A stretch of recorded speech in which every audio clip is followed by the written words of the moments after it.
Hi students, this is Mrs. Lindstrom. In this video, I will be going over with you the Canonical Gospels and the rhetorical situation of each of the evangelists. So let's get going. I've included here the reminders of how to successfully learn from a video, so please pause and review these tips before you get going. So remember to write down these essential questions at the top of your notes before you continue watching this video.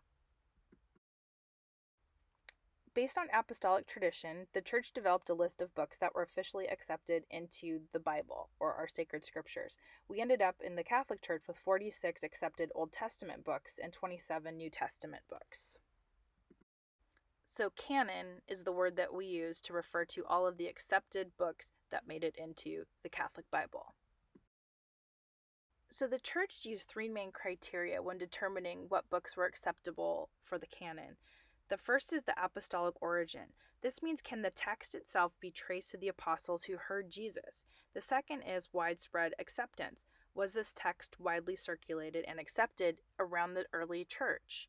And third, does it conform to the rule of faith? What that means is, does the text conform to the truth that had already been accepted in other inspired writings, and also in terms of the beliefs that had started during the apostolic era? So from 0 to 100 AD, does this text promote what the apostles had been teaching?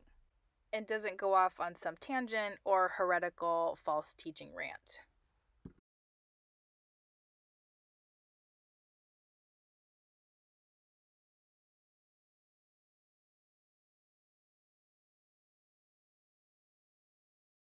Okay, so let's go ahead and take a look at the difference between a canonical gospel and an apocryphal one. Well, for starters, Matthew, Mark, Luke, and John, the canonical gospels, knew the apostles.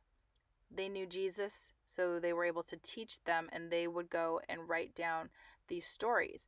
These stories that Matthew, Mark, Luke, and John provided us were also written in the first century, and they also stayed true to the rule of faith.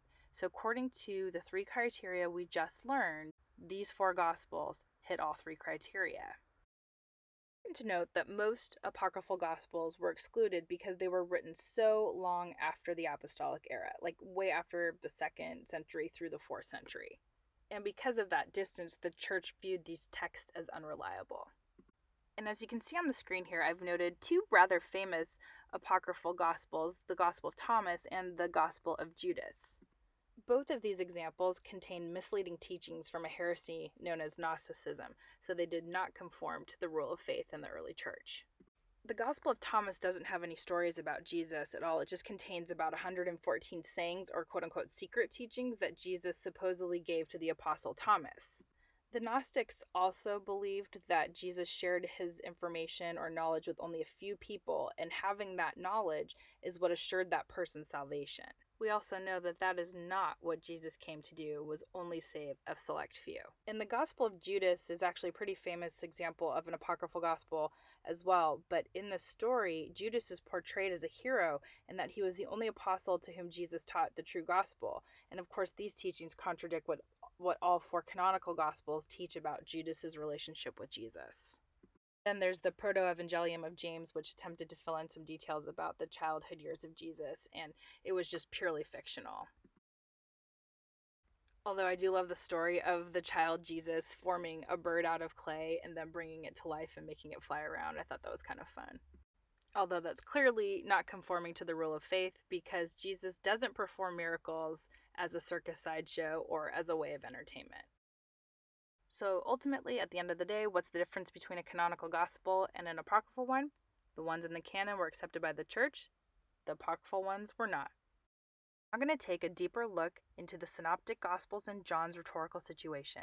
But before we do, just review briefly the reasons why we have differences among these four gospels.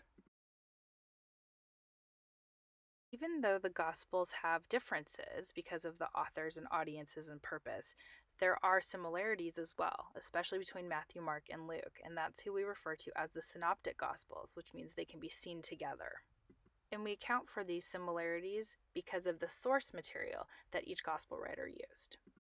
We know that Mark's Gospel was written first, and it's short, and it almost serves as an outline of Jesus' life. It's the highlights. Both Matthew and Luke used Mark as a source to help write their Gospels. But we also know that Matthew got some material from another source that is just specific to his Gospel. We refer to that as the M source, and the same goes for Luke. Scholars also believe that there was another anonymous source that had a bunch of Jesus' sayings and teachings in it, and that was called the Quella source, or is a German word for source. And this common source material is what helps us understand the similarities. An in-depth study of each gospel writer and their rhetorical situation. I will begin with a brief overview, and then I will zoom in and give you a more in-depth look at the rhetorical situation. You'll need to pause the video and take notes on each one. The Gospel of Mark is writing to Christians being persecuted most likely in Rome for their faith around 65 to 70 AD. His audience's main question was, why should we suffer for our belief in Christ? Pause and take notes on the rhetorical situation in Mark's Gospel. St. Matthew was writing to an audience of Christians who were recently converted from Judaism. These were people who were firmly rooted in their Jewish faith and traditions. His audience's main question was, is becoming a disciple of Christ an act of fidelity to my ancestors' 2,000-year relationship with God or not? Now pause and take notes on the rhetorical situation of Matthew's Gospel. St. Luke is writing to an audience of Gentile Christians. These are people who would have no history of Judaism, so he wouldn't have to focus on anything related to Judaism as much as St. Matthew would. St. Luke's audience main question is, salvation offered by Jesus restricted to the Jewish people, or are we as Gentiles welcome too? Now pause and take notes on the rhetorical situation of Luke's Gospel. St. John is writing to a group of Christians, probably Samaritans and Gentiles, who had been kicked out of the synagogues at this point. So they need a place to worship, a place to pray, so he's helping establish these churches in those communities. He's also primarily concerned with Jesus' divinity, that Jesus was in fact the Son of God. And lastly, pause the video and take notes on the rhetorical situation of John's Gospel. Now, before you go off to process your notes, take a moment to review the essential questions from the beginning of the video.